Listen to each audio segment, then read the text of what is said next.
ቤተክርስቲያኒቷ ስለዚህ ገዳም የምታስተምረው ነገር ላሰማማ የሰሩትን ትረካ ማለት ነው እዚህ ቤተክርስቲያን ብትሄድ ምንድነው የምታገኘው ስሙትማ ገጣውን የሲኦልን እሳት አላሳየውም ብሎ ጌታችን መድኃኒታችን ኢየሱስ ክርስቶስ ቃል ኪዳን የገባባት ምስጢራዊ ገዳም ኪዳነ ምህረት በስውር የምታጠምቅባት አባታችን አቡነ ተክለ ሃይማኖት የመረጧት ያ እጅሽን የረገጠውን የሲኦልን እሳት አላሳየውም ብሎ ጌታችን መድኃኒታችን ኢየሱስ ክርስቶስ ቃል ኪዳን የገባባት ምስጢራዊ ገዳም ኪዳነ ምህረት በስውር የምታጠምቅባት አባታችን አቡነ ተክለ ሃይማኖት የመረጧት ያ እጅሽን የረገጠ ሰምታችሁታል ሰምታችኋል ደጇን የረገጠ ሰው ምን እንደሚያገኝ ጥቅሙ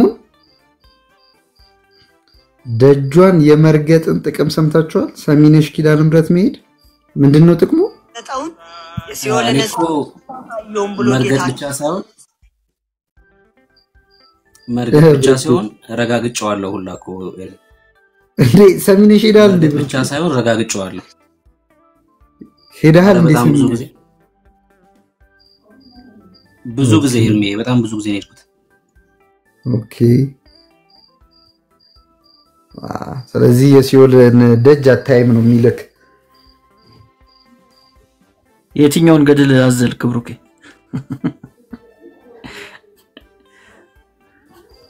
ፎቶ የለም ገድሉን ያዘልኩበት የኛ ጊዜ ብዙዎቹ አዝሮ ስለነበር አልደረሰንም ለዚህ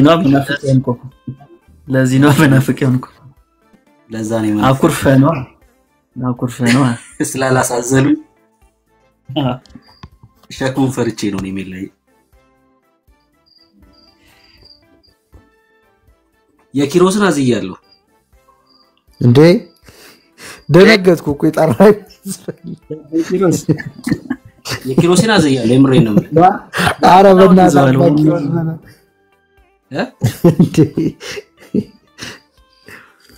ወይ ታሪክ ምን እንዲሆንልህ ነበር ያዘልከው ያዘላሉኝ አዘልኩኝ ኦኬ ምር የኪሮስን ያዘልኩኝ ያባ ኪሮስ እኮ ነው በልሙ ኪሮስ ያለ ኃጢያቱ የሚሰረይለት ትቀልድ ተዘምታለ እንዴ በልም ኪሮስ ካልክ የ40 አመት ኃጢያቱ ይሰረይላል አልኪዳን ተሰጣቸው እሱ ነው የምርህን ነው አምር በህልም ብቻ በል እንጂ 3 ጊዜ ነው ኪሮስ ካልክ ኃጢያት ይሰረይላል የሚገርም ነው ቀላል ኪዳን አይደለም ባይዘዌ ማለት ነው እኔ በጣም የሚገርመኝን ነገር ልንገራችሁማ ከልቤ ነው የኃጢያት ስርየት በኢየሱስ በኩል ሲሆን አያስቡትም ከባድ ነው ፕሮሰስ አለው የኃጢያት ስርየት በኢየሱስ በኩል ሲሆን ይከብዳቸዋል በጣም ከባድ ፕሮሰስ አለው ለምሳሌ ሄደቄሱ ጋር ንስሐ መግባት አለብህ ከዛ መጾም አለብህ ከዛ መጸለይ አለብህ ከዛ መመጽወት አለብህ ከዛ መስገድ አለብህ ከዛ መጨረሻ ላይ ስጋው ወደሙን መቀበል አለብህ የኃጢያት ስርየት በኢየሱስ በኩል ሲሆን በጣም ሩቅ ነው ለነሱ የኃጢያት ስርየት በቅዱሳን በኩል ሲሆን ግን ሲምፕል ነው በቃ በህልም ኪሮስ ማለት ነው የሚጠበቅብህ ሄደ የገዳሙን ደጅ መርገጥ ነው የሚጠበቅብህ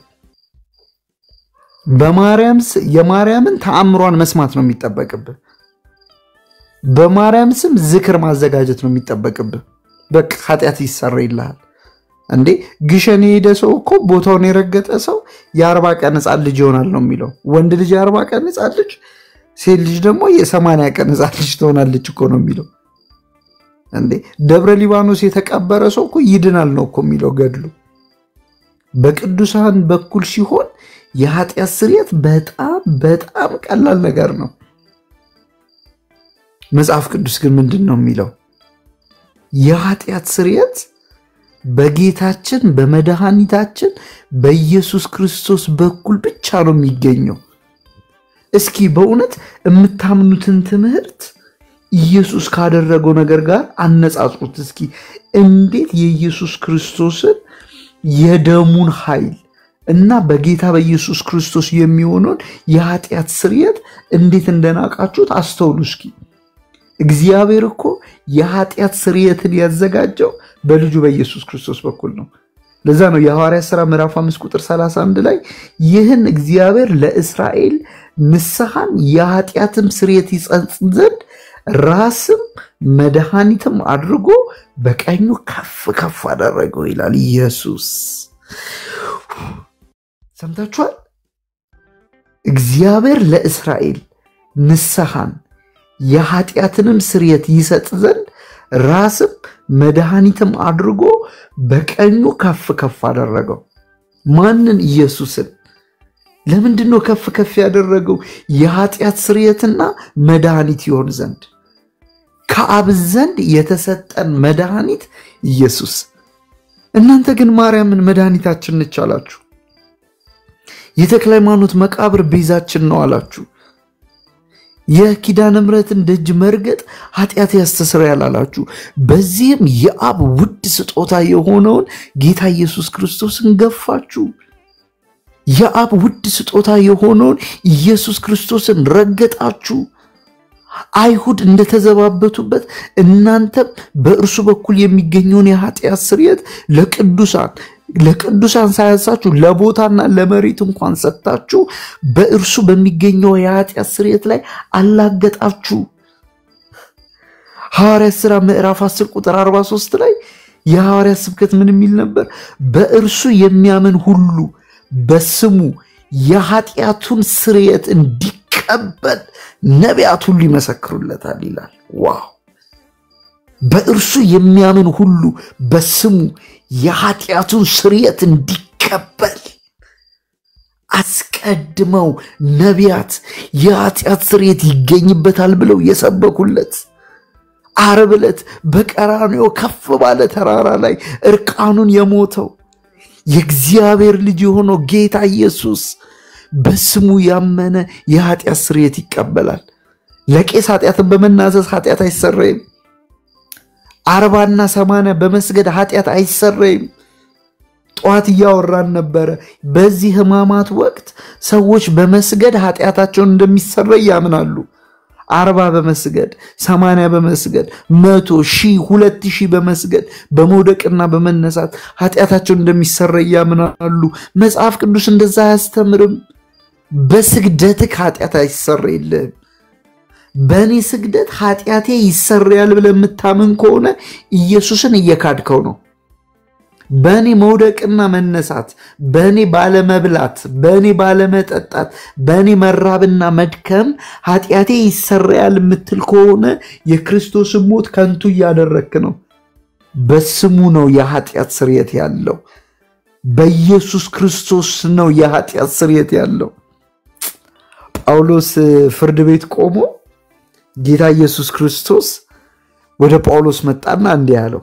ጳውሎስ አለው ካንተ አንድ ነገር እፈልጋለሁ አለው። ሐዋርያት ሥራ ምዕራፍ 26 ቁጥር 17 ላይ ካንተ አንድ ነገር እፈልጋለሁ፣ አንድ ነገር እንድትሰብክ እፈልጋለሁ፣ አንድ ነገር እንድታውጅ እፈልጋለሁ አለው። ትሁቱ የጌታ ባሪያ ለጌታው ሲል ለአዳኙ ሲል ሁሉም ነገር የተወው ጳውሎስም ምን አለ? እንዲህ አለው ጌታ የኃጢአትን ስርየት በእኔም በማመን በተቀደሱት መካከል ርስትን ያገኙ ዘንድ ከጨለማ ወደ ብርሃን ከሰይጣንም ስልጣን ወደ እግዚአብሔር ዘወር እንዲሉ ዓይናቸውን ትከፍት ዘንድ ከሕዝብና ወደ እነርሱ ከምልክ ከአሕዛብ አድነሃለሁ። ዋው! ኢየሱስ ለጳውሎስ የሰጠው ተልእኮ የኃጢአት ስርየት በእኔ በማመን የኃጢአት ስርየት በስግደት ይላል አይልም። የኃጢአት ስርየት በጾም ይላል አይልም። የኃጢአት ስርየት ለቄስ ኃጢአትን በመናዘዝ ይላል አይልም። የኃጢአት ስርየት ምጽዋት በመስጠት ይላል አይልም። የኃጢአት ስርየት ዝክር በመዘከር ይላል አይልም። የኃጢአት ስርየት ገዳም በመሄድ ይላል አይልም። የኃጢአት ስርየት በመውጣት በመውረድ ይላል አይልም። የኃጢአትን ስርየት በእኔ በማመን ኢየሱስ እኮ ነው እንዲህ የሚለው። ሰው ኃጢአቱ የሚሰረየው በእኔ ሲያምን ነው አለ ኢየሱስ። የሞተው ኢየሱስ፣ ዋጋ የከፈለው ኢየሱስ፣ ደሙን ያፈሰሰው ኢየሱስ በሰማይ በአባቱ ቀኝ የተቀመጠው ኢየሱስ ዛሬም ስለ ህዝቡ ስለሚገደው ወደ ባሪያው ወደ ጳውሎስ መጣና የኃጢአት ስርየት የሚገኘው በእኔ በማመን ነው ሂድና ይሄንን ስበክልኝ ይሄንን ተናገርልኝ በእኔ በማመን ኃጢአት ይሰረያል እንደገና ደግሞ በእኔ በማመን ርስትን ያገኛሉ በእኔ በማመን ከጨለማ ወደ ብርሃን ይመጣሉ በእኔ በማመን ከሰይጣን ስልጣን ወደ እግዚአብሔር ዘወር ይላሉ እንደዚህ ካልሆነ ግን አይናቸው ተይዟል ማለት ነው አይናቸውን ትከፍት ዘንድ ይላል አይናቸውን ትከፍት ዘንድ አይናቸውን ትከፍት የሚለው ጳውሎስ አዜ ፐርሰን አይን ይከፍታል አይደለም የጳውሎስ መልእክት ግን አይን ይከፍታል አይኖቻችሁ ይከፈቱ በእውነት ለህዝቤ የአይን መከፈት ይሁን በእውነት ላሳደገን ህዝብ በእውነት እግዚአብሔርን በቅን ለሚፈልገው ግን ያለ ዕውቀት እግዚአብሔርን ለሚያመልከው ለህዝቤ የአይን መከፈት ይሁን በእውነት የአይን መከፈት የኃጢአት ስርየት በኢየሱስ እንደሚገኝ በኢየሱስ ድካም እንጂ በሰው ድካም ኃጢአት እንደማይሰረይ በኢየሱስ ህማም እንጂ ሰው በግሉ በሚያስተናግደው ፔን በዚህ በህማማት ወቅት ውስጥ ሰው አንዳንዶች እኮ በሰንሰለት ራሳቸውን ይገርፋሉ በዚህ ወቅት ታውቃላችሁ አይደለ በእውነት በሰንሰለት ራሳቸውን ይገርፋሉ ራሳቸውን ይጎዳሉ ሰውነታቸውን ይጎዳሉ ሰውነታቸውን ያቆስላሉ ወዳጄ ባንተ ሰውነት መድከም ባንተ መጎሳቆል የሚሰራ ኃጢአት የለም የተጎሳቆለልህ አለ አንተ ኃጢአት እንድትሰራ የተጎሳቆለልህ አለ አንተ መጎሳቆል አይተበቀብም ካንተ የሚጠበቀው የተጎሳቆለው ለኔ ነው ብለህ እሱን ማመንና መቀበል ነው አንተ ኃጢአት እንዲሰራ መድከም አይተበቀብም ላንተ ይደከማል መንከራተት አይተበቀብም ላንተ የተንከራተታል የኃጢአት ስርየት በነፃ እንዲሁ በነፃ በኢየሱስ በማመን በሞቶ በማመን በተሰቀለው በማመን እንዲሁ በነፃ የኃጢአት ስርየት አይኖቻችሁ የሚከፈቱት ይሄን ወንጌል ስትሰሙ ነው እውነት አይኖቻችሁ የሚከፈቱት የኢየሱስን የማዳን ነገር እንዳታዩ ብዙ ሰው የተሰቀለበትን ቀን ያከብራል እንጂ የተሰቀለውን አያከብርም ሰምታችሁኛል ብዙ ሰው ኢየሱስ የተሰቀለበትን ቀን ያከብራል እንጂ የተሰቀለውን ኢየሱስን አያከብርም ኢየሱስ የተሰቀለበትን ቀን ያስባል እንጂ የተሰቀለውን ኢየሱስን አያስብም ምን ማለት ነው የተሰቀለውን ኢየሱስ ቢያስብማ ከዓመት እስከ ዓመት ኢየሱስ ጌታ ነው እያለ በሰበከ ነበር የተሰቀለውን ኢየሱስን ቢያስብማ ኖሮ ለኃጢአት ስርየት ባልደከመ ነበር የተሰቀለውን ኢየሱስን ቢያስብማ ኖሮ ኃጢአት የሚሰረየው ቄሱ ጋር ሄጄ ስጠበጠብ ነው ባላለ ነበር ታውቃላችሁ አይደለ ዓርብ ዕለት ሰው እንደዛ ሰግዶ ቀኑ ሙሉ ሲሰግድ ውሎ አይረካም ሃይማኖት እንደዛ ነው አያረካም ቀኑን ሙሉ ሲሰግድ ውሎ በጧት ሄዶ ሰግዶ አይረካም ልክ ፕሮግራሙ ሲያልቅ ደግሞ ይሄድና ቄሱ ጋር ኃጢአቱን ይናዘዛል መጨረሻ ላይ 11 ሰዓት ላይ እኮ ነው ይሄድና አባቴ ይሄንን አድርጌያለሁ ይላል ቀኑ ሙሉ ሲሰግዱ ነው ከዛ ቄሱ ይሰማና ይሄን ያክል ስገድ ይሏል ድጋሜ ከ11 ሰዓት በኋላ ደግሞ ሄዶ ይሰግዳል እንደዚህ ሆኖ ኃጢአቱ እንደተሰረየለት አያምንም ከዛ ይቆርባል አሁንም ኃጢአቱ እንደተሰረየለት አያምንም ቤተሰቦቹ ሲሞት ፍትሃት ያስፈቱለታል አሁንም ኃጢአቱ እንደተሰረየለት አያምንም በሰባተኛው ቀን ተስካር ያረጉለታል አሁንም ኃጢአቱ እንደተሰረየለት ማንንም አያምንም 40 ቀን ይጠበቃል ሙት ዓመት 7 ዓመት በኢየሱስ ኢየሱስ ለጳውሎስ ምን አለው የኃጢአት ስርየት በእኔ በማመን አለቀ እባካችሁ እርኩ በዚህ ቃል እርኩ እረፉ እስኪ እንዴ እረፉ በመስቀሉ ስራ እረፉ በታመመው እረፉ በቆሰለው እረፉ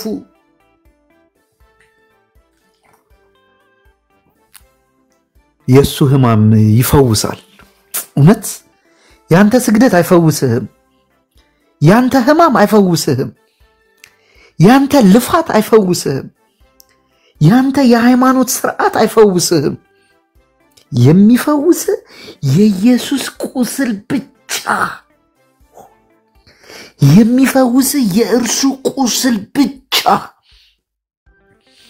ለዛ ነው ነብዩ አስቀድሞ ተመልክቶ ኢሳይያስ 53 ላይ በእውነት መጀመሪያ እንዲህ ይላል የሰማነውን ነገር ማን አምኗል የእግዚአብሔር ክንድ ለማን ተገልጧል ማን አመነ የሰማነውን ነገር እውነት አምላክ ሰው ሆኖ ስለ ሰው መንከራተቱንና መዳንን በሰውነቱ ለሰው ልጆች እንደፈጸመ ማን አመነ ቁጥር 3 ላይ የተናቀ ከሰውም የተጠላ የህማም ሰው ደዌን የሚያውቅ ነው ሰውን ፊቱን እንደሚሰውርበት ነው የተናቀ ነው እኛም አላከበርነውም አላረፍንበትም ያድናል አላሉትም ይፈውሳል አላሉትም አላከበሩትም እርሱ ግን ደዌያችንን ተቀበለ እርሱ ግን ህማማችንን ተሸከመ እሱ ግን ስለኛ ተመታ እኛ ግን አላስተዋልንም በእግዚአብሔር እንደተቀሰፈ ስለ ኃጢያቱ ዋጋ እየከፈለ እንደሆነ አሰብን አይደለም ይላል ነብዩ አይደለም እሱ ኃጢያት የለበትም እሱ በደል የለበትም እሱ ስለ መተላለፋችን ነው የቆሰለው እሱ ስለ በደላችን ነው የደቀቀው የደህንነታችን ተክሳስ በእርሱ ላይ ኖሮበት ነው ቁስሉ ፈወሰን አለ ቁስሉ ፈወሰን የማንም ጸሎት አልፈወሰንም የማንም ምልጃ አልፈወሰንም የማንም ደም እንኳን አልፈወስ ሰማዕታት እንኳን ደማቸውን ስለ እግዚአብሔርና ስለ መንግስተ ሰማያት አፍሰዋል የነሱ ደም እኛን አልፈወሰንም እውነት የሰማዕታት ደም እኛን አልፈወሰንም የሱ ቁስል ግን ፈወሰን በእርሱ ቁስል እኛ ተፈወስን የኃጢያታችን ቁስል ተፈወሰ ዲፕ ዳውን ያለ ነፍሳችን ላይ ያለ ውስጣችን ያለ ያ ቁስል የኃጢያት ቁስል የበደል ቁስል በእርሱ ቁስል ተፈወሰ እሱ ኃጢያታችንን ተሸክሞ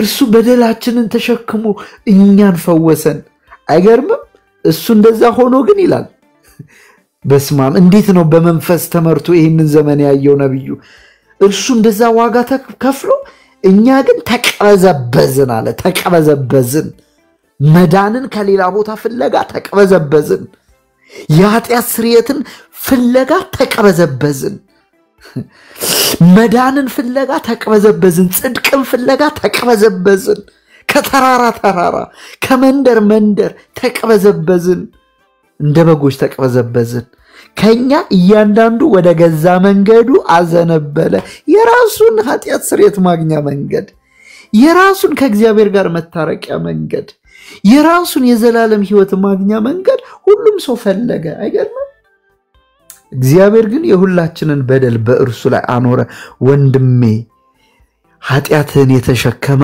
አለ በደልን የተሸከመ አለ ያንተን ርኩሰት ያንተን እርግማን የተሸከመ አለ ስላንተ የተጨነቀ ስላንተ የተሰቃየ ስላንተ አፉ ሳይከፍት ዝም ያለ ስላንተ ለመታረድ እንደሚነዳ ጠቦት በሸላቾቹ ፊት ዝም እንደሚል በግ አፉን ያልከፈተ በማስጨነቅና በፍርድ የተወሰደ ስለ ሕዝቡ ኃጢያት ተመቶ ከያዋን ምድር የተወገደ አንድ አለ ነገር ግን ከትውልዱ ማን አስተዋለ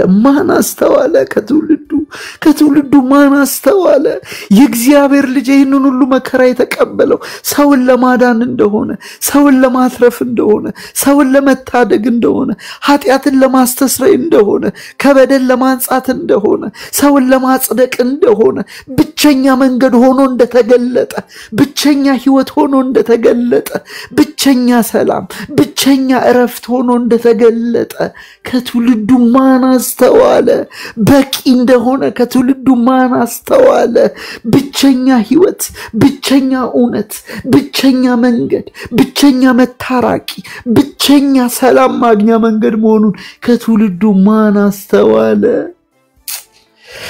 እርሱ ግን በእግዚአብሔር በደዌ ያደቀው ዘንድ የፈቀደ ነፍሱን ስለ ኃጢያት መስዋዕት ያደረገ ነው ነፍሱን ማንም ስላንተ ራሱን መስዋዕት አላደረገም ማንም ስላንተ ነፍሱን መስዋዕት አላደረገም ማንም አንተን ወክሎ አልሞተም ሰማዕታት ቢሞቱ ስለ እምነታቸው ሐዋርያት ቢሞቱ ስለ እምነታቸው እሱ ግን ስለ ኃጢያታችን እሱ ግን ስለ በደላችን እርሱ ግን ስለኛ መተላለፍ ነፍሱን መስዋዕት አደረገ ብቸኛ በቂ መዳኛ ነው ብቸኛ ህይወት ነው እርሱ ከአመፀኞች ጋር ተቆጥሯል እርሱ የሁላችንም ኃጢያት ተሸክሟል እርሱ ስለኛ ማልዷል ብቸኛ አዳኝ ነው ብቸኛ ህይወት ነው ተቀበሉት በእውነት መስቀል ላይ የተንከራተተው ያን ሁሉ ዋጋ የከፈለው ለናንተ መዳን ነው ለናንተ መትረፍ ነው ብቸኛ መካከለኛ ነው እኔ ለመዳን ያን የተሰራው ስራ በቂ ነው በሉ ቀኑን አታስቡ የተሰራውን አስቡ ዓርብ ዕለት አያድናችሁም ዓርብ ዕለት የሞተው ነው የሚያድናችሁ ቀኑ አያጸድቃችሁም በቀኑ ላይ የተሰቀለው ነው የሚያጸድቃችሁ ዓርብ ዕለት መስገዳችሁ ህይወት አይሆንም ዓርብ ዕለት የተሰቀለው ነው ህይወት የሚሆናችሁ ወደ ኢየሱስ ነው ኢየሱስ ያድናል ኢየሱስ ህይወት ነው ኢየሱስ ብቸኛ የጽድቅ መንገድ ነው ተባረኩ ወዳጆች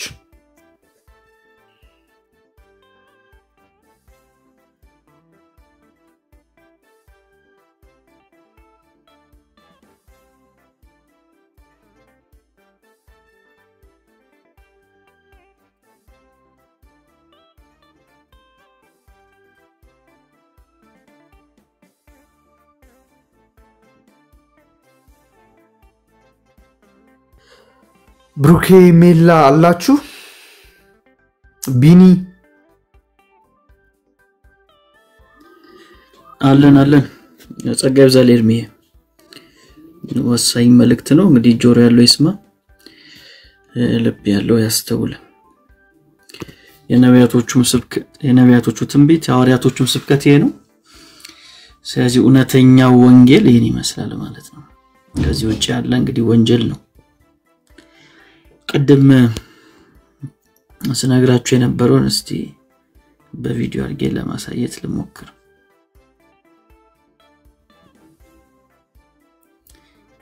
በዚህ ሳምንት ላይ ምን እንደነው የሚያደርጉት የሚለው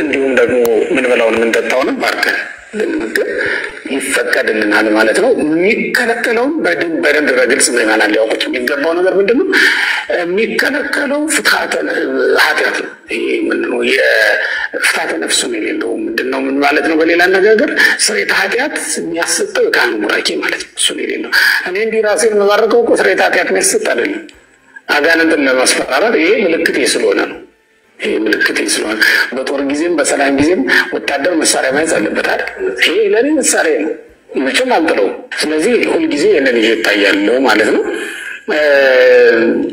ይሄ አይከለከልም የተከለከለው የካህኑ ቡራኬ ምዕመናን በደንብ እንዲገባቸው የሚያስፈልገው የካህኑ ቡራኬ የተከለከለው ስርየተ ኃጢአት የሚያሰጥ ስለሆነ ስርየተ ኃጢአት ያልተሰጠበትን የ5500 ዘመን ታሪክ ለማስታወስ ለማጥን እንዲሁም ደግሞ አሁን ምንድነው የሚሉት እሳቸው አሁን በዚህ ሳምንት ሰሞነ ሕማማት ላይ የማይደረገው ነገር ምንድነው የሚሉን ያብራሩ ነው ምናልባት ያልገባችሁ ሰዎች ካላችሁ በዚህ ሳምንት ማማተብ ይቻላል እንግዲህ ወጣታቸው እንደሚያሳዩት እንደዚህ ብሎ ማማተብ ይቻላል ግን ስርየተ ኃጢአት ግን አይሰጥም በዚህ ሳምንት ማለት ነው የኃጢአት ስርየት ማግኘት አትችሉም በዚህ ሳምንት እሱ ክልክል ነው እሱን በደም ስሙት ምን እንደሚል ምን በላውን ምን ተጣውንም ባርከን ለምንድን ይፈቀድልናል ማለት ነው የሚከለከለውን በደንብ በግልጽ ምናምን ያውቁት የሚገባው ነገር ምንድነው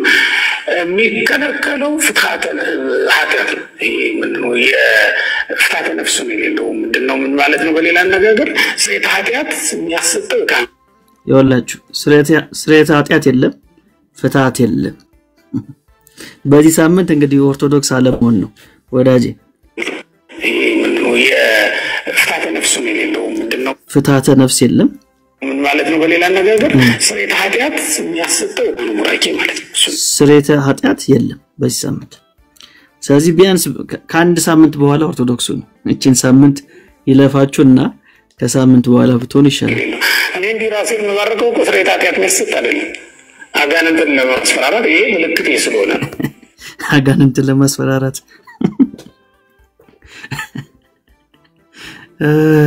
አጋንንት ቴኳንዶ ይችላል ምንድነው ነገሩ? አጋንንት በመልክት ወልፍ ይችላል ምክላይ እንዴት ነው ነገር? ከዚህ ተሻለከ ምልክት አለ እኮ ጃፓን፣ ቻይና፣ ኮሪያ ምናምን ጠይቃቸው ከዚህ ተሻለ ምልክት ነው ያላቸው። ግን አጋንንት እሱን ይፈራል ነው ጥያቄው። አስቧል አጋንንት የምን ምልክት ሲፈራ እና ወይ ታሪክ እኔ እንዲህ ራሴን መባረከው እኮ ስርየተ ኃጢአት መስጠት አይደለም፣ አጋንንትን ለማስፈራራት ይሄ ምልክት ለማስፈራራት ለማስወጣትም አይደለም። በጦር ጊዜ ወታደር መሳሪያ ያለበት ይሄ ለኔ በምን ጊዜ አለ? በትግል ጊዜ መሳሪያ መያዝ አለበት ወታደር አሉና ያዘጁትና መልከቱ ብቻ በሰላም ጊዜ ወታደር መሳሪያ መያዝ አለበት። መሳሪያውን ተመልከቱ። አዩ እንዴት ጥሏል? ጣት አይደል እንዴ? መቼም አልጥሎም ይላል። አይገርምም? ጣቱን እንዴት ይጥሏል? ሌላ ነገር ቢይዝ እሺ መቼም አልጥሎም ይላል። ሌላ ከተማረከስ እንዴት ነው የሚሆነው? እጁን ይሰጣል? እጁን ሰጠ የሚለው በቀጥታ ነው አይተ እኔ ሐዋርያት በዚህ መንገድ ነበር እንዴ አጋንንት የሚያስወጡት በእጃቸው ምልክት እያሳዩ እንዴ? እስከዛ ይደርሰና ታቅም እንዴት ነው እንዴት? አይ ኤርሚ በቃ አንተ ከታች ከዚህ በኋላ አንተ ኦርቶዶክስን አታውቃትም ነበር፣ ዝም ብለን የወጣው ሐዋርያት የነበረው ሰይጣን ይሰማ እንጂ ያይ አልነበረም። ኤርሚ በዚህ ዘመን ያለው የሚያይ ነው፣ አይሰማም። በዛ ዘመን ደግሞ በእነ ጳውሎስ ጊዜ አያይም የሚሰማ ነበር። ለዛ ነው በኢየሱስም የሚያወጡ የነበሩት። ይሄኛው መስማት አይችልም፣ በምልክት ነው የምታስረዳው። ድንቅ ነው። አልደረስኩም። እሺ ወደ ሽጉጡ ይሄ ለኔ መሳሪያ ነው፣ መቼም አልጥለው። ስለዚህ ሁልጊዜ የነን ይታያለው ማለት ነው። ይሄ አይከለከልም። የተከለከለው የካህኑ ቡራኬ ነው። የካህኑ ቡራኬ ምዕመናን በደንብ እንዲገባቸው የሚያስፈልገው የካህኑ ቡራኬ የተከለከለው ስርየተ ኃጢአት የሚያሰጥ ስለሆነ ነው። ስርየተ ኃጢአት ያልተሰጠበትን የ5500 ዘመን ታሪክ ለማስታወስ ምክንያቱም ሰማው አይደል? በጣም 5500 ዘመን ለማስታወስ ማለት ለማስታወስ ብሎ ሰውን ስርየተ ኃጢአት አይሰጡትም እንዴ? ለነገር ላይ እኮ አትፈታም፣ ከሞት ካለቀልህ እኮ እሱ እኮ ነው። ምን ማለት ማትፈተው ለምንድን ነው? 5500 ዘመን ለማስታወስ ለትውስታ ብሎ እስከ ኃጢአት ልትሞት አደረገዋል። ለትውስታ አልገባችሁም ይላል። ኦርቶዶክስ እኮ ፉል ከቨሬጅ እኮ ነው። ፉል ከቨሬጅ እኮ ኢንሹራንስ ነው ያላት። አሁን ከሞት ከራሱ በኋላ ፍትሃት አለ አይደል? ፕሪሚየሙ ማለት የምትከፍለው ፕሪሚየም ይኑርህ እንጂ እኮ ለሞተው ሰው ራሱ ፍትሃት አለ አይደል? በዚህ ሳምንት አይሰራም። በዚህ ሳምንት አይሰራም። የለም አው በሰሙነ ሕማማት ላይ አይሰራም ፍትሃቱ። አሁን እኮ 5500 ዘመን ላይ ነው ያሉት። አሁን እኮ ገና ኢየሱስ አልሞተም። በዚህ ሳምንት ዓርብ ነው ነው ሞተው።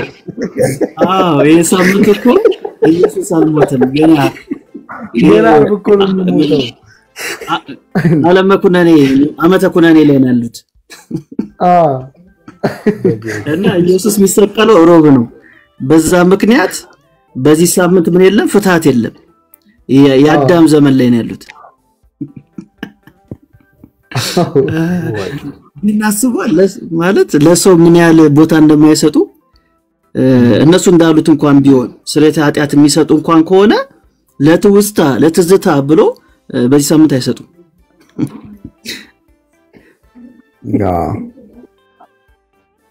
ይገርም እኮ ነው አዲስ ኪዳን ላይ ሆነ ፕራክቲስ መታረቅ ሳምንት እንዳትሞቱ አዎ ልክ ነው በዚህ ሳምንት እንዳይሞቱ በቃ ኦርቶዶክሳውያን አረ በዚህ ሳምንት ላይ እምነት ያዙ ከዛ ተመለሳላችሁ ሰኞ ከዛ ተመለሱ እንደዛ ነው የሚሻለው እንደዚህ ነው ሌላ ደግሞ ይሰጣል ማለት ነው እንዴ በደም ይሰጣል እንጂ በደንብ የቄሱ ያልሰጠ ምን ይሰጣል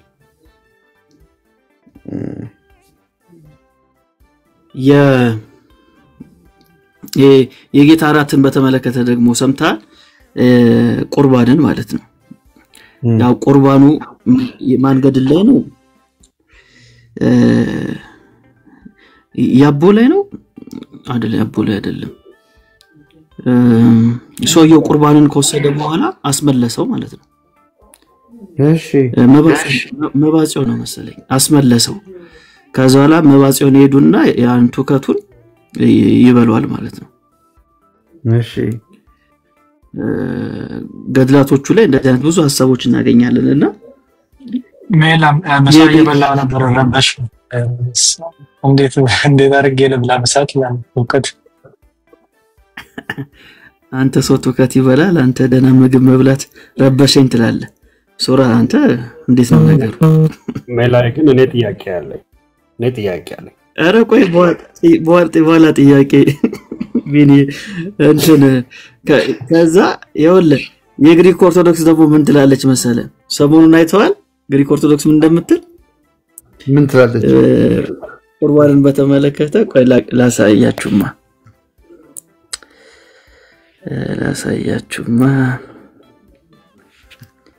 ግሪክ ኦርቶዶክስ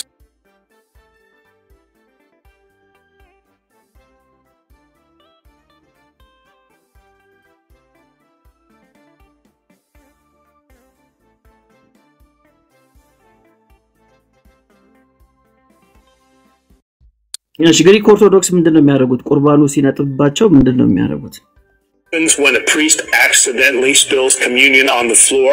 Well, that's exactly what happened to us a little while ago, and that's why I'm here making a repair. Now, it can happen on carpet like it is here, or it can happen in marble. So the first step in either case is the priest immediately has to then sop it up pretty much with his tongue to make sure that he gets all or as much of it as he can. In the case of ሰማችሁታ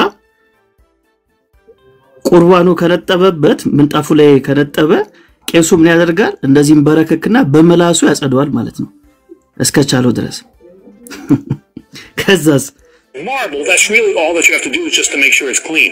But in the case of carpet, where it's actually in the fibers, we actually have to cut it out. And that's what you see that I've done here. Replace it with some spare carpeting that we have. And then I take the residual piece where the communion was spilled, and I'll go ahead and burn that.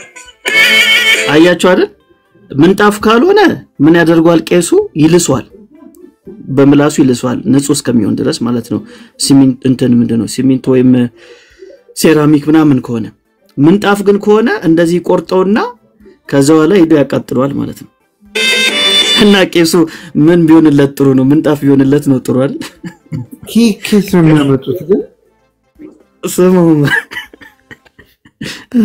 accidentally spills communion on the floor. Well, that's exactly what happened to us a little while ago, and that's why I'm here making a repair. Now, it can happen on carpet like it is here, or it can happen in marble. So the first step in either case is the priest immediately has to then sop it up pretty much with his tongue to make sure that he gets all or as much of it as he can.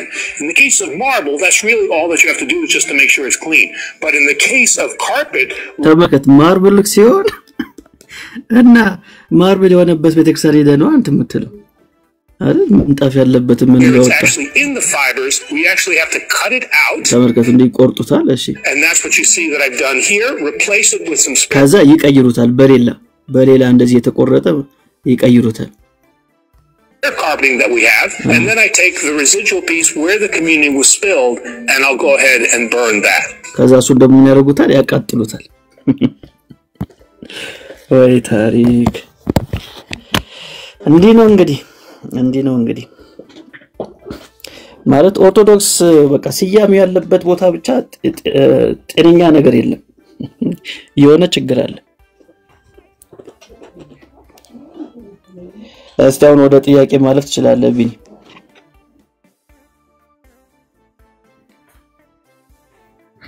አይ በቃ ምንም ነው ጥያቄ ሁሉ ተመልሶልኛል ኩላይታ ጥያቄ ሁሉ መለሳለች እኔ ጥያቄ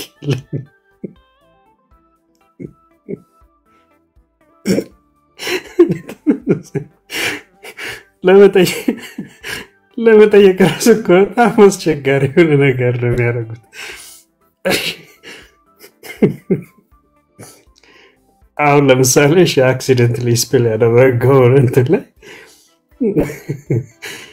አክሲደንትሊ ስፒል ያደረገው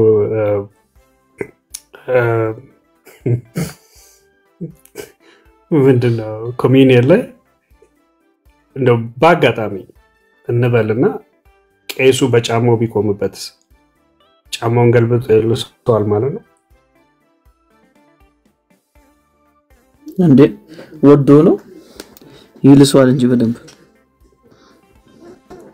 እግሩ ላይ እስከሆነ እግሩን ከውስጥ እግሩን እንዴት ጂምናስቲክ አይሆንበት ለዛ እኮ ነው ኢትዮጵያ ውስጥ አስተውላል ለምሳሌ ምን ይላል እንትን ጳውሎስም ከዚህ በበላችሁ ጊዜ የኢየሱስን ሞቱን ትናገራላችሁ ይላል አይደል እዚህ እኮ ልክ እንደቆረብክ እኮ አፍህን ነው የምትይዘው ታውቃለህ ማለት ሊትራሊ ነው አፍህን የምትይዘው ያ ማውራት አይፈቀድም ብቻን መሆን አትችልም እኔ ሰይጣን የቤተክርስቲያን ከንጽህና ጋር ያላት ችግር ምንድነው ኤርሚ ከዚህ በበላችሁ የሚለው እኮ ከዚህ በላሳችሁ በሚል ተቀየረኩ እሱ አሰጥ ታጊ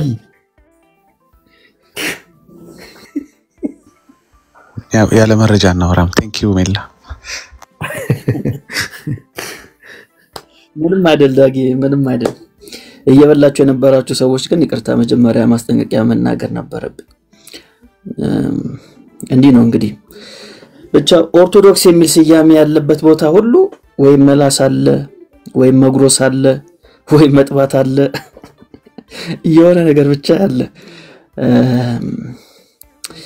እና በጣም ከወንጌል እንዴት እየራቁ እንደሆነ ትልቅ ማሳያ ነው ከዛ ምን ይሉናል እኛኮ ስለምናከብር ነው ያከበር ነው የሚሉት አይደል የና ሐሳቦችን ስናነሳባቸው ለጌታ ራት ያለን ክብር ለቁርባን ያለን ክብርን ለማሳየት ነው ይላሉ ግን ሰውን አይደለም የሚያከብሩት እነሱ ሁሉ ጊዜ ቦታን ህብስትን ወይንን ዕቃን አህያን እንደዚህ ነገሮችን ነው የሚያከብሩት እንጂ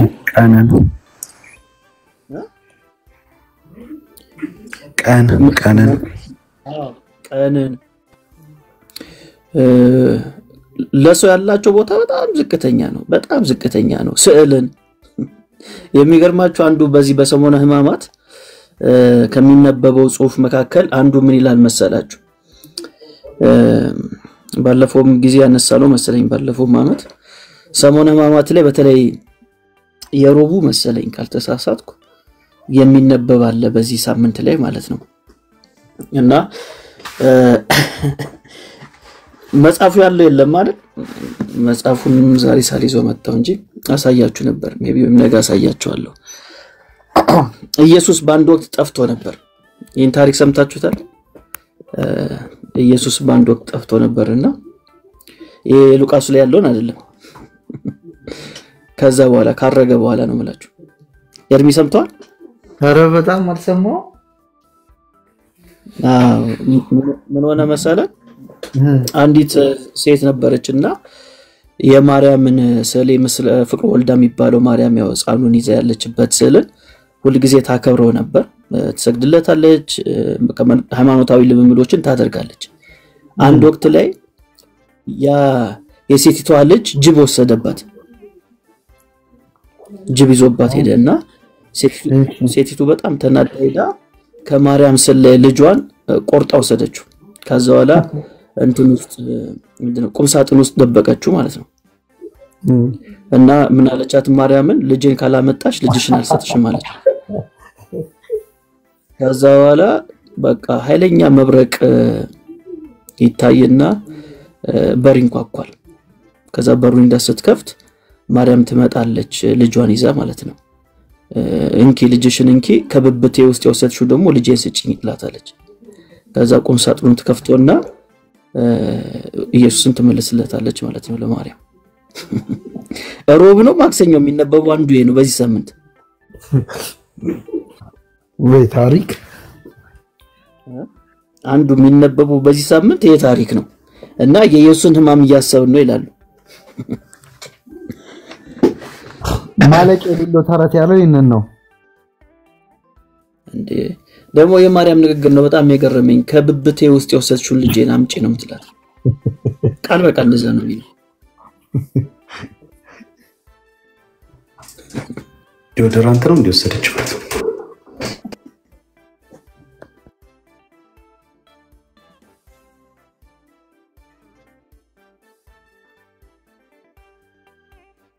ሚሎ ሚዩት ነው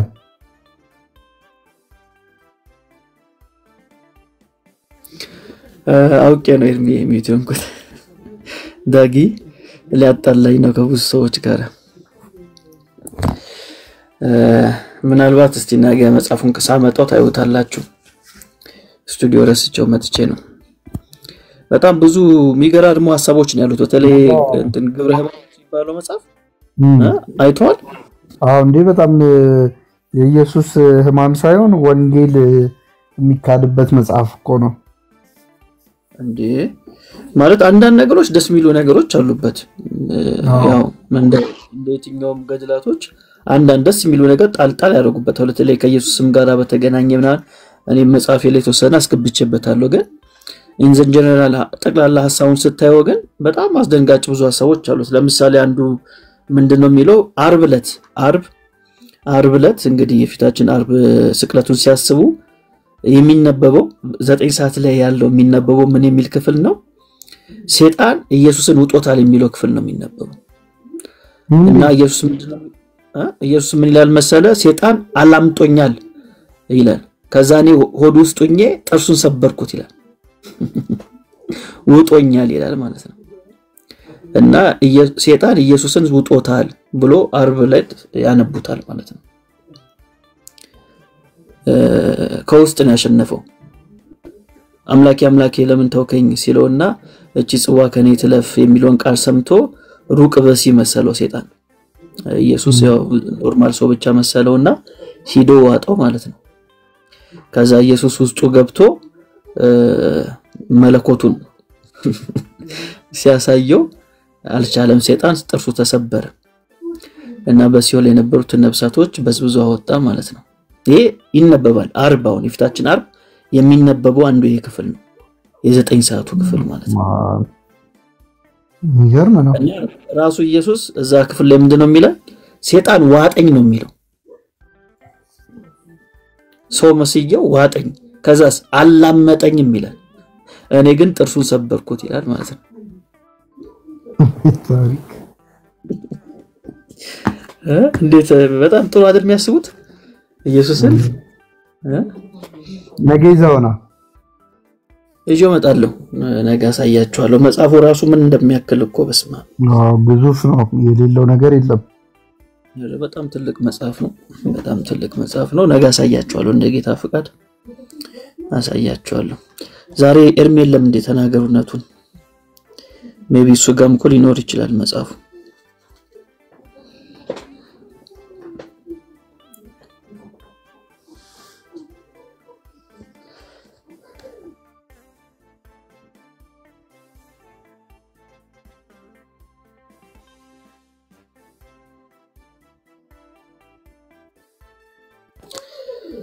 እሺ ወንድሞች ቀጥሉ እስቲ ሌላ የማርያም ጠላት በሚለው ሐሳብ ላይ የምትጨምሩት ነገር ካለ የሚገቡ ወዳጆች ካሉ ይግቡና በግብረ ሕማማትም ላይ የማርያም ጠላት ማን ነው በሚለውም ላይ መግባት የሚፈልጉ ሰዎች አሉ አያምሹር ይግቡና ይወራ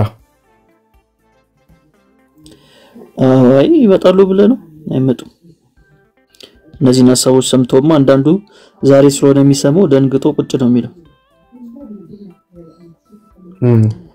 ሶሪ ሚላይ ጣዋት ሞክሬ ነበር ሳምንቱ ምን እንደሆነ ሳላቅ ካንዱ ጋር ውይይት ጀምሬ ለካ ህመም ላይ ናቸው ህመም ላይ ያለ ሰው ጋር እንዴት ነው የምትግባባው እና እንግዲህ የታይርዳችሁ ትላንትና ግን አንድ ያመለጠ ቪዲዮ አለ እጄ ላይ ያው ጴንጤ ታውቃለህ ምንም ነገር ሲሰማ ጥቅስ ስጠኝ ማስረጃ ስጠኝ ዝም ብለህ ከወዲያ አታውራኝ ከተረት አታውራኝ ምን ነው ነገር አለና ይሄ ነገር በጣም በተደጋጋሚ ሆነባቸው መሰለኝ ኦርቶዶክሳውያኖች መጨረሻ ላይ አንድ ምላሽ ሰጡ ብያለው የሚል በቃ ብያለው ወደሚል ይሄ ነገር ልጅ ሆኜ ነበር የሰማሁት ቄሱ እየሰበኩ ጥቅሱ ነው መልእክቱ ጠፍቷቸው እግዚአብሔር ሙሴን ህዝቤን በመድረ በዳ ምራ ብሎ ቢለው ያሉትን ታውቀው ልጅ ሆኜ እኔም አውቀው ቢለው አሉ ጠፋቸው እስ ተጽፏል ቢያንስ አሉ ሲጠፋቸው እና እኛም ዲያቆን ይሁኑ ቄስ አላቅም ትላንትና ቪዲዮ ላይ ያያየን የሆነ ነገር ተናገሩና በኋላ ጴንጤ እንደሚጠይቃቸው ገብቷቸዋል ያው ኦርቶዶክሳኖችም ጥሩ ነው አሁን መጠየቅ ጀምረዋል የታለ ማለት ጀምረዋልና አይ እንግዲህ ብያለው አሉ ቆይ ላሰማችሁ ቪዲዮ ወደዚህ ተደርሷል ነው ማለት በጣም ከባድ ነው አሁን የትንሽ የጠነከረ ሄዷል ከዚህ በኋላ ያሉ ውይይቶች በቃ ብያለው ካሉ ምንድነው የምናደርጋቸው ምን ታመጣለህ ነው ምን ታመጣለህ ሆነ በጣም ቆይ ቪዲዮውን እስካዘጋጅ ቀጥሉና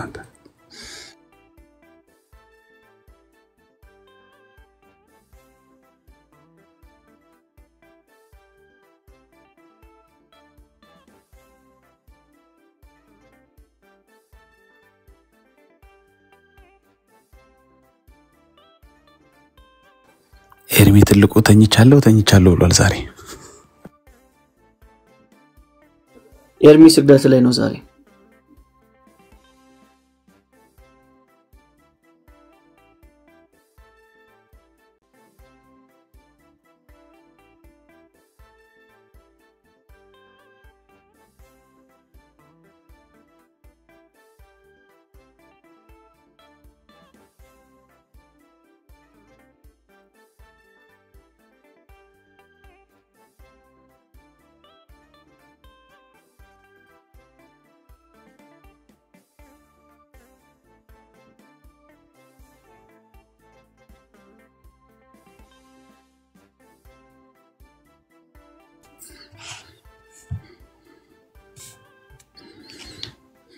መጽደቅ አይችልም ድንገረ ሁነቱን አይችልም ለትዳር ድሃ መጽደቅ አይችልም ድንገረ ሁነቱን አይችልም ነው ምለ የባለ ትዳር ድሃ መጽደቅ አይችልም እያሉ ነው እዚህ ላይ ምላሽ ሰጣላችሁ እንቀጥል ለትዳር ድሃ መጽደቅ አይችልም ድንገረ ሁነቱን አይችልም ነው ምለ የመነኩሴ ሀብታም የባለ ትዳር ድሃ ይጸድቃሉ ብላችሁ እንዳትገምቱ ምን ነው ወረድኩባችሁ ብያለሁ አሁንም የማይቀር ነገር ነው የመነኩሴ ሀብታም ካለ መጽደቅ አይችልም ለምን ዓለምን የናቀው ለምን ለትዳር ድሃ መጽደቅ አይችልም ድንገረ ሁነቱን አይችልም ነው ምለ የመነኩሴ ሀብታም የባለ ትዳር ድሃ ይጸድቃሉ ብላችሁ እንዳትገምቱ ምን ነው ወረድኩባችሁ ብያለሁ አሁንም የማይቀር ነገር ነው የመነኩሴ ሀብታም ካለ መጽደቅ አይችልም ለምን ዓለምን የናቀው ለምን ነበር ድሃ ለመሆን ወስ ብለዋል የምን ጭቅጭቅ ነው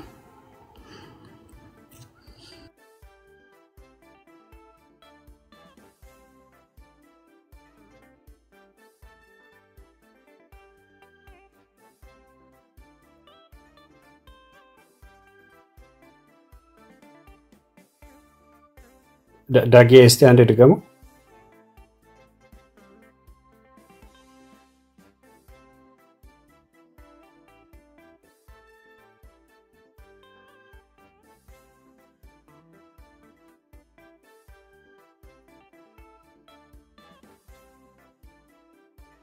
ሚዩት ነዳጌ የተሰማን አይደለም ካለ መጽደቅ አይችልም። ለምን ዓለምን የናቀው ለምን ነበር? ድሃ ለመሆን ወስኖ እኮ ነው። ድሃ ለመሆን እኮ ነው የወሰነው መነኩሴ። አየህ ሀብት ሲይዝ ምን ይሆንበታል? ያስኮንነዋል። እንኳን መነኩሴ ሀብት ሊሰበስብ ለምኖ መመጽወት ራሱ የማይገባው መሆኑን ልንገራችሁ። መነኩሴ መመጽወት ከጀመረ ፍቅር ነው ያድሮበታል ይልሃል መጽሐፍ። አየህ ለምን መጀመሪያ 100% በሙሉ ከሰው ይቀበልና ሊሰጥ ይችላል። በሁለተኛው 80% ይሰጣል፣ 20% ያስቀራል። በሶስተኛው 70% ይሰጣል፣ በአራተኛው 50% ይሰጣል። እንዲህ እያልክ 100% ለራስ ይሆናል ማለት ነው። አየህ ልመና መጥፎ ነው፣ በጣም መጥፎ ነው። በተለይ ለመነኩሴ ሲሆን መነኩሴ ይሰጣል ተብሎም አይነገርም በመጽሐፍ ይመጸውታል ተብሎ ራሱ ለምን የለውማ እንዲኖርም አይፈለግም። ብሉ ለመነኩስ ሰርጎ እውርወቱ መጽሐፍ ግን እንዴት አድርጎ ነው የሚናገረው? የመነኩሴ ሀብት አለ። በጣም የሚገርም እኮ ነው። የመነኩሴ ሀብት አለ የውር ጌጥ ነው አለ። የውር ጌጥ ብሎ ቁጭ አደረገ። ለትዳር ድሃ መጽደቅ አይችልም። ልንገርህ እውነቱን አይችልም ነው የምልህ። የመነኩሴ ሀብታም የባለትዳር ድሃ ይጸድቃሉ ብላችሁ እንዳትገምቱ። ምን ነው ወረድኩባችሁ? ብያለሁ። አሁንም የማይቀር ነገር ነው ይሄ። ብለዋል። ይሄ ነው ችግሩ። በተረት ላይ የተመሰረተ ነገር አዴንዶ ተዴ ራስን ይመታል። የራስ ቃል ራስ ላይ ጮህብሃል። የዛን ጊዜ ማንም አልጠየቃቸውም። እንኳን ሰው እየሰበኩ ነው እሺ አምጡ መረጃም ብሎ እዚህ ኮንፍሮንት ያረጋቸው ያለ ሰው የለም እኮ። ግን አንዳንድ ጊዜ ተረት ሲሆን እዛው ይመታህና ታስበውና በቃ ብያለሁ ተላል። ማንም ሳይጠይቅ ራስ መልስ ትሰጣለህ። አንተ ያረጋል የራስ ቃላቶች። ግን የእግዚአብሔር ቃል ቢሆን ግን ምን አገባኝ ተጽፏል። ሄዶ የእግዚአብሔርን ቃል ሄዶ ሪፈር አድርጎ የእግዚአብሔርን ቃል ይሞግቱ ከፈለጉ ብለህ በኮንፊደንስ ትናገራለህ። ግን ተረት ሲሆን እዛው ላይቭ ሂት ያረጋል። ይሄ ነው ችግሩ። እና ከዚህ በኋላ ልጆቻቸው ጋር እንዴት ነው የምንወያየው ነው። የሆነ ነገር ስንል ብያለሁ ካሉን እንዴት ነው ሰላም የነበረው ውይይታችን የሚቀጥለው ነው። ቀጥሉሽ ተባረኩ።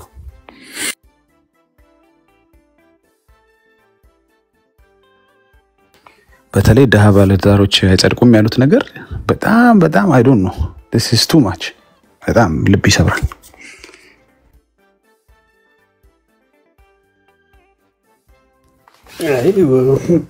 ከዚህ ሁሉ በቃ እንግዲህ አብዛኛውን ኢትዮጵያ እንግዲህ ያው ደሃ በምንድን ነው የሚመዘነው? አሁን እኮ ሚዛኑንም አላስቀመጡልንም። WHO ባወጣው UN ባወጣው ስታንዳርድ ነው ደሃን የምንመዝነው። የዳሃም ደግሞ አለ የሚባል እንደዛ አለ። ዲቪዥን አለው እያንዳንዱ ካቴጎሪ አለው። የዳሃስ በጣም ነው የማይጸድቀው። ዳሃስ የተባለው ከየትኛው ስትኖር ባትታወቅ ስትሞት እኮ ይታወቃል። ኦርቶዶክስ ውስጥ በፍትሃት የዳህ ነው ሙሉ ፍትሃት ነው ክፍሎ ትባላለህ። እዛ ጋር ይታወቃል። ዘመን እና ጭበረበረ ብትኖር ያገኛል። የሙሉና የዳህ ፍትሃት የሚባላል አይደል? ቤላይ ይሄው ከፈለጉ ማስረጃም አለ። ቀጥል ቢኒ ቀጥል። ትክክል። ቢኒ የገባው ሰው የሀብታም ፍትሃት አለ፣ የዳህ ፍትሃት አለ። ለየቀጥሽ የገባውን ሰው አውራው ቢኒ። ኦኬ እሺ። ፍቅር ሰላም ላንተ ይሁን። ከየት ቤተ እምነት ነው ወንድሜ?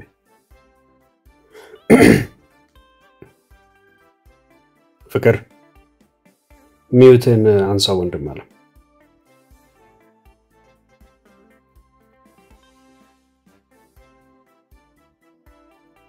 እሺ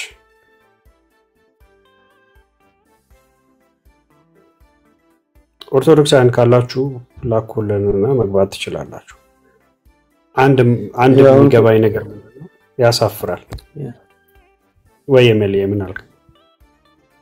አይ ዳጊ ይሄንን ቪዲዮ ሲያሰማን አንድ ነገር ትዝ ብሎኝ የሆነ ቪዲዮ ፈልጌ ነበርና የሆነ አጣሁት። ግን የመነኩሴ ሀብታም ነው አይደል ያሉት? የመነኩሴ ሀብታም አይጸድቅም አሉና አሁን ላይ ከመነኮሳቶቹ በላይ ሀብታም አለ ወይ? በጣም በቅርብ ጊዜ ውስጥ እንግዲህ የሞቱ አንድ ጳጳስ ነበሩ አቡነ ሰላማ የሚባሉ እና የአቡነ ሰላማ ኑዛዜ ነበር ሲሞቱ ያወረሱት ወርስ ነበርና ኢን ሚሊየንስ የሚቆጠር ገንዘብ ነው ለተለያዩ ሰዎች እና ለቤተክርስቲያን ያወረሱት ማለት ነው በጣም ብዙ ኢን ሚሊየንስ ነው መላችሁ እና እሱን ቪዲዮ አጣውት ግን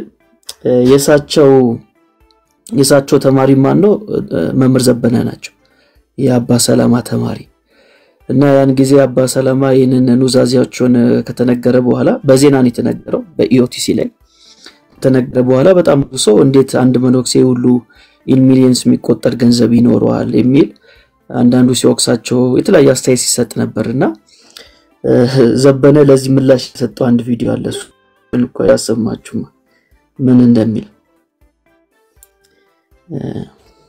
ሜላዬ ግን our version of ኑዛዜውን ማስተማቸዋለሁ የኛ version of ዳሃና የነሱ version of ዳሃ ይለያያል ይሄ ነው ችግሩ እነሱ ጋር የመነኩሴ ዳሃ የሚሉት 4 ፓትሮል ብቻ ያለው ነው ገባ ያው ትናንትና ቀስ መሪ ጌታ ሲናገሩ ነበር የሚገርምና የኛ አሁን ዳሃ ምንልበት እና እነሱ አንድ አይደለም 2 ፎቅ ብቻ ካለው በቃ እንደ 2ቷን ፎቅ እንደያዘ ሞተ ተብሎ ይታዘናል ይሄ ራሱ ነው ቀጥል ሜላዬ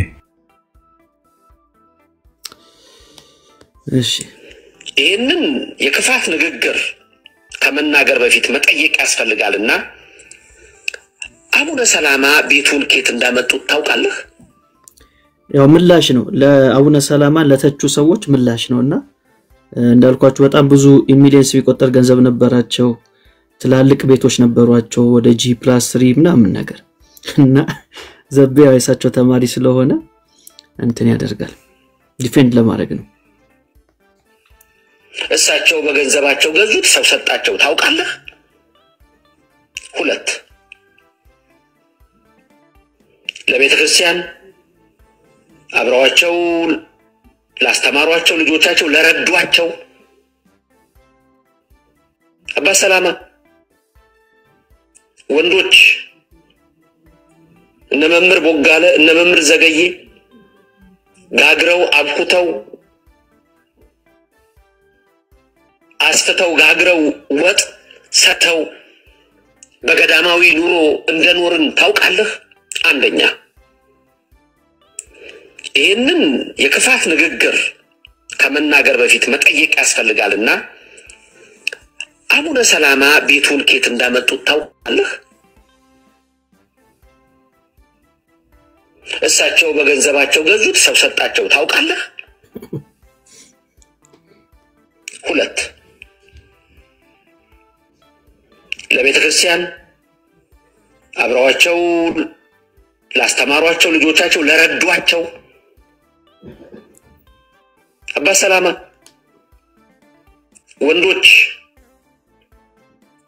እነ መምህር ቦጋለ እነ መምህር ዘገዬ ያው እሳቸውን ዲፌንድ ለማድረግ ነው ግን ያኔ የሚያስታውሱ አለ ያኔ አባ ሰላማ ኑዛዜ ሲነገር የነበራችሁ ሰዎች ታስታውሳላችሁ የኦቲሲ ላይ ነበር እንግዲህ ሳያውቁ መሰለኝ ያስተላለፉት እና ዛሬ የተጠራው ገንዘብ በጣም ላንድ መነኩሴ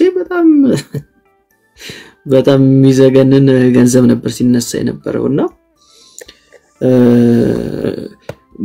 እነዚህ ጳጳሳቶቹ በተለይ 5 ኪሎ የሚገኘው መንበረ ፓትርያርክ ግቢ ውስጥ ቤት አላቸው በነፃ የሚኖሩበት ቤት አላቸው አፓርትመንት አላቸው ጳጳሳቶቹ የሚኖሩበት ማለት ነው ግን ከዛ በተጨማሪ ነው ከዛ ካሉበት ግቢ በተጨማሪ በጣም ብዙ ቤቶች አሏቸው አብዛኞቹ ብዙ ቤቶች አሏቸውና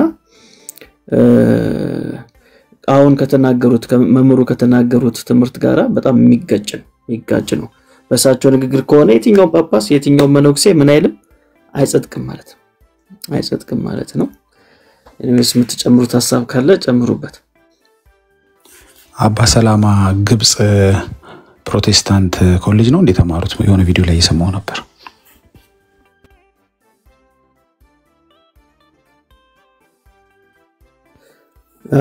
የት እንደተማሩ እንጃ እሱን አላውቅም ዳጊ ግን ሊሆን ይችላል አብዛኞቹ ውጪ የተማሩ ናቸው ጳጳሳቶቹ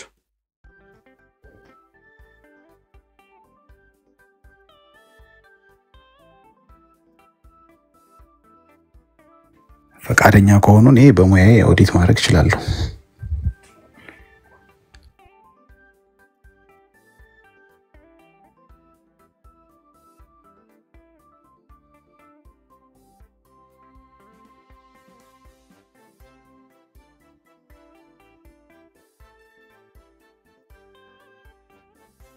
ሚላይ አረ እኔ እናንተ ብቻ ቀረን እንተኛ በቃ እኛ ጋር እንኳን ቀን ነው ግን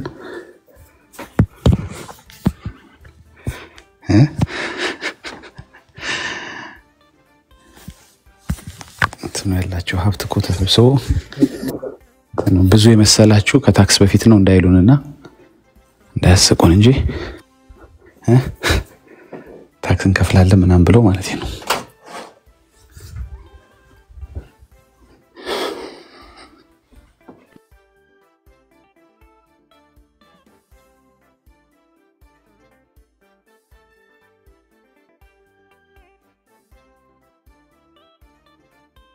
በዚህ ሰዓት እኮ ኢትዮጵያ በጣም ስለመሸ ቤድ ታይም ስቶሪ ነው የሚሆነው አንዳንዱ ነገር።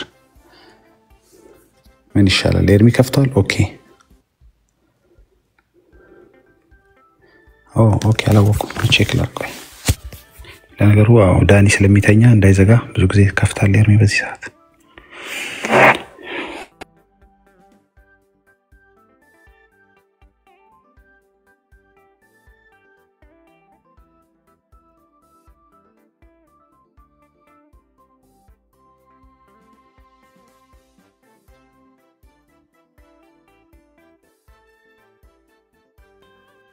ሜላይ አይ ቲንክ ኤርሚ ከፍቷል መሰለኝ ወገኖች።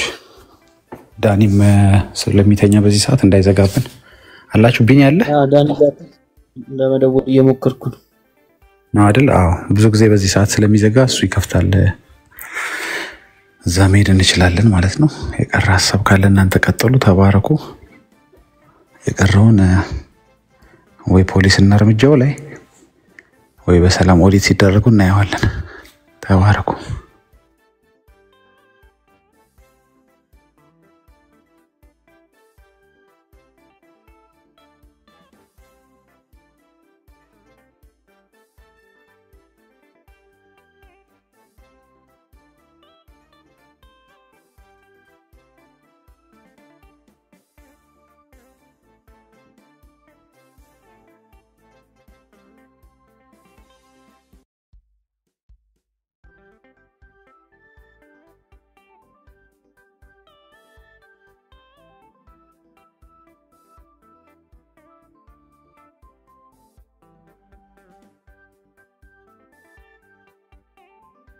عبده ورسوله الله أكبر الله أكبر الله أكبر. أهون أنت وندمي أنا كمسب الحمد لله أشهد أن لا إله إلا الله وأشهد أن محمدا عبده ورسوله الله أكبر الله أكبر الله أكبر. أهون أنت وندمي أنا كمسب الحمد لله وجه أسلمنا قبل حمد عندي بابا عندهم بلو كالله بستكر ما كنا بأونة ملك أملاك እንደሌለ መሰክራለሁ። በአገርና በእውነት የሚመለክ አምላክ እንደሌለ መሰክራለሁ። ነብዩ መሐመድም የአላህ ባሪያና መልእክተኛና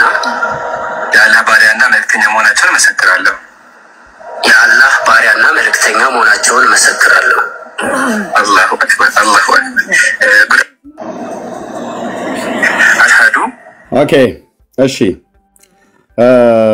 በእውነት ጤነኛ ጥሩ ስሜት አልተሰማኝም። ምክንያቱም ይሄ ልጅ ሶሻል ሚዲያ ላይ ስለማቀው እንኳን እንደናመጣችሁ ወገኖች የመጣችሁ ወገኖች ጥሩ ስሜት አልተሰማኝም። ያልተሰማኝ ነገር አንደኛ ይሄ ወንድም ጉድ አይዲያ የሚባለው ኦርቶዶክስ ላይ የኦርቶዶክስ እምነት ተከታይ ሆኖ እስልምና ላይ ዲቤት ከሚያደርጉና ከሚሰሩ ሰዎች መካከል አንዱ ነው።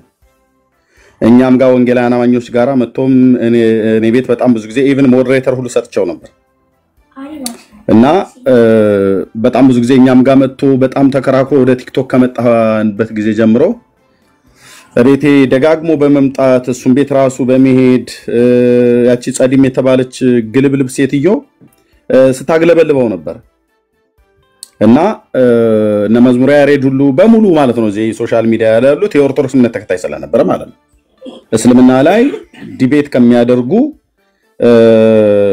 ኦርቶዶክሳውያን ወገኖች መካከል አንዱ ነበር እና በጣም ማስተዋወሰው ልጅ በብዙ ነገር አስተዋወሰዋለሁ እዚህ ሶሻል ሚዲያ ላይ ታው ጆኒ ስቶፕ ኢት ካም አፕስቴር ሄዶ ቁጭ አድርጉ እሱን ቁጭ አድርጊ ቻርጅ አድርጊና ጎ አፕስቴር ቴንክ እና ቻርጅ አድርጊው እፍራት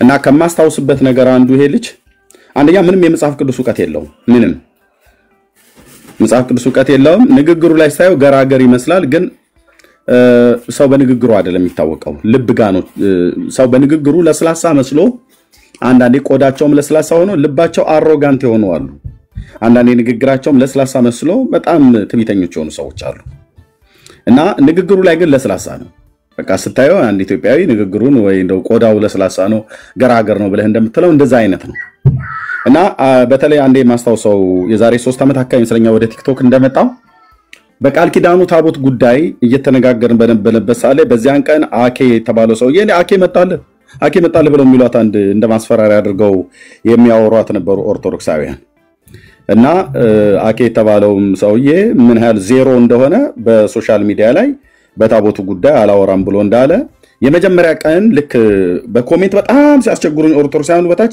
አኬ መጣልህ ጅቡ መጣልህ ተብሎ እንደሚባል ድሮ በህፃንነት ወላጆቻችን እንትን ሲያስፈራሩን ስናለቀስ ዝም እንድንልላቸው እንደሚያደርጉ አኬ መጣልህ ይላሉና ፕሮግራሙን የዛን ቀን ለጊዜው ሆልድ አደረኩትና የእግዚአብሔር ቃል ብሉይ ኪዳን ላይ እያስተማርኩ ነበር ስለ እግዚአብሔር ቃል ኪዳኑ ታቦት ከዛ ጥሩት አልኳቸው ሆልድ አደረኩት አኪለን ስልኩን የምታውቁ የወንጌል አማኞችም ካላችሁ ደውሉለት አሁን ኦርቶዶክሳውያኑ ካላችሁ ደውሉለት አሁን አልኳቸው ደውሉለትና ይምጣ አልኳቸው በእውነትም ተደወለለት ፈልገው አመጡት እና ገባ ገስት ላይ ኦኬ እንኳን ደህና መጣ አልኩት በታቦቱ ጉዳይ ከኔ ጋር ማውራት ፈልጋለህ አልኩት አኪለን በአዲስ ኪዳኑ ታቦት ካልሆነ በስተቀር በብሉይ ኪዳኑ አላወራም ማለት ለምን ደው በብሉይ ኪዳኑ ማታወራው አኛ በብሉይ ኪዳኑ አናምንም አለኝ አይ ቤተክርስቲያን አምናለሁ ብላ አምጥታ አክሱም ነው አለ ብላለች እሱን ታሪክ ተቀበለዋል አትቀበለም ይሰለ አይ እሱ ላይ ማውራት አልፈልግም አለ ስለዚህ ታቦቱን እኔ አዲስ ኪዳንን ለይቼ በአዲስ ኪዳን አላወራም ብያለለም በብሉይ ኪዳን ነው ማውራት ይቻላልኩም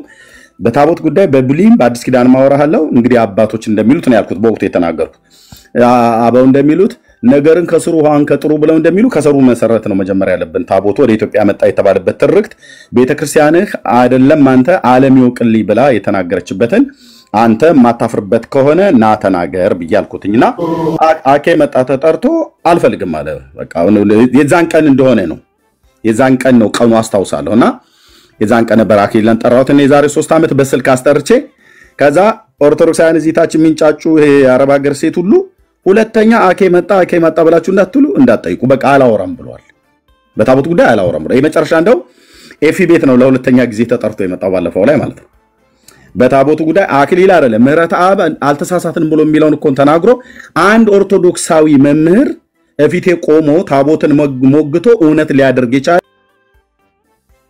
የሞከረ ራሱ የለም ሙከራ እንኳን ለሙከራ ያህል አንዳንዴ እኮ ትሞክራለህ የተወሰነች ደቂቃ ገብተህ ሞክረህ ታሪኩን እውነት አድርገህ ለማመሳሰል ሞክረው ካልተሳካልህ ኔትወርኬ ወይ ሽንቴ መጣ ብለህ መውጣት ትችላለህ የዛን ያህል የሙከራ ያህል እንኳን ሄዱ አስተዋውሳለሁ በወቅቱ ማለት ነው እና የዛን ቀን ይሄ ልጅ ነበረ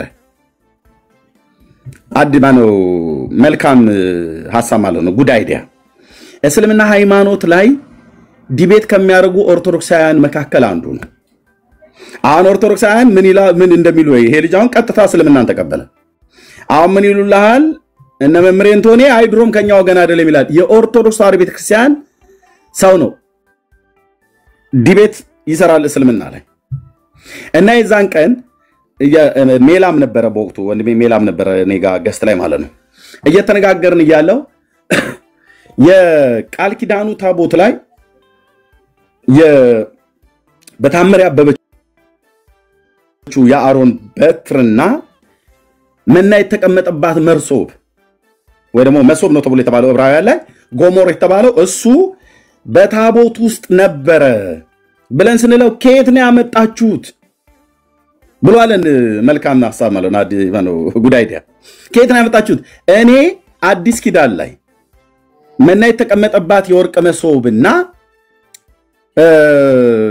በታምር ያበበችው የአሮን በትር አዲስ ኪዳን ላይ ታቦት ውስጥ ነበር ብሎ የሚል ቃል በቃል ካሳያችሁኝ ዛሬ ጌታን እቀበላለሁ አለ።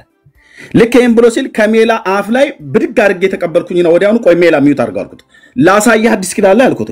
አዋለኝ ዕብራውያን መልእክት ላይ ገልጬ አሳየሁት። ዕብራውያን መልእክት ላይ ይሄን ቃል በታምር ያበበችውን የአሮን በትርና መና የተቀመጠበት የወርቅ መሶብ ወይ ደግሞ ጎሞር የተባለው ብሉይ ኪዳን ላይ እሱን አሳየሁት ማለት ነው። እና ይሄው እዚህ ላይ ዕብራውያን መልእክት መጽሐፍ ምዕራፍ 9 እሱ እንደማናሳየው አድርጎ ነበር ሲናገር። ሜላም ያሳየዋል ከፈለገ ግን በወቅቱ ከሜላፍ ላይ ቀበል አልኩና እኔ ጥቅሱን ኦኬ ጠየቅ አልኩትኝ። አዎ ስለዚህ ጴንጤዎች ዝም ብለን ፈጥረን የምናወራ ሳይሆን ቅዱስ ጳውሎስ የሐዋርያት የዕብራውያን መልእክት እሱን የጻፈው ተብሎ የሚታመነው ሌላ አለ ተብሎ ይባልም እሱን የጻፈው ይሄን ክፍል አነበብኩለት። በዚያም ውስጥ ይላል ስለ ታቦቱ የሚናገረው ማለት ነው ስለ መቅደሱ። የፊተኛይቱ ድንኳን አገልግሎት ስርዓት የዚህ ዓለም የሆነ መቅደስ ነበራት። የመጀመሪያይቱ ድንኳን ተዘጋጅታ ነበር። በእርሷም ቅድስ በምትባለው ውስጥ ጠረጴዛው መቅረዙና ጠረጴዛው የመስዋዕቱ ህብስት ነበረባት።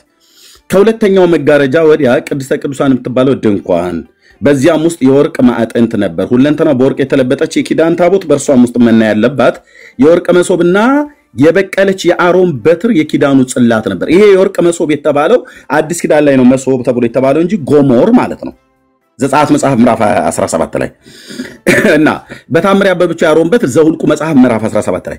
ብሉይ ኪዳን ላይ ችግር ካለባችሁ ኦርቶዶክሳውያን ኑ ላስተምራችሁ ከአዲስ ኪዳን ጋር እንዴት እንደሚገናኝ በቅንነት ማለት ነው። ሄደህ ኢየሱስ ጌታ አይደለም ብለህ ክደህ መሐመድ እውነተኛ ነው ብለህ ወደ ድቅድቅ ጨለማ ከምትሄድ ችግር ካለባችሁ ኑ ጴንጤነቴን ካልናክ ማለት ነው። ብሉይ ኪዳንን ላስተምራችሁ የእውነት አዲስ ኪዳንንም ቢሆን እንደ አንድ አገልጋይ ማለት ነው። ከኔ የተሻለ ደግሞ የሚናገሩ ወንድሞችና ፓስተሮች ወንድሞችና እህቶች አሉኝ። እነሱን እናገናኛችሁ። ሎክ ይሄንን አሳየኑ። ልክ ወዲያውኑ አውጥቼ ካሳየሁት በኋላ ጌታን ትቀበላለህ፣ ቃልህን አክብር። ቅድም ጌታን ትቀበላለህ ይሄን ጥቅስ ካሳየችው ይብላል ጌታን ትቀበላለህ አልኩት። ጉዳይ ዲያ እዚህ እየሰማህም እንደሆነ ታውቀዋል፣ ታስታውሳለህ። ይሄን ቀን አልቀበልም አለ። አይ እኛም ራሱ ይሄን ስላሳየነው አይደለም ጌታን እንቀበለው። ጌታን እንዲቀበል የጌታን ምሕረትና ፍቅሩን ቸርነቱና አምላክነቱን በጎነቱን አዳኝነቱን የእግዚአብሔር ልጅ የኢየሱስ ክርስቶስን አዳኝነት ልንነግረው ይገባል። በዚህ መሰረት ነገር ነው አልቀበልም አለ።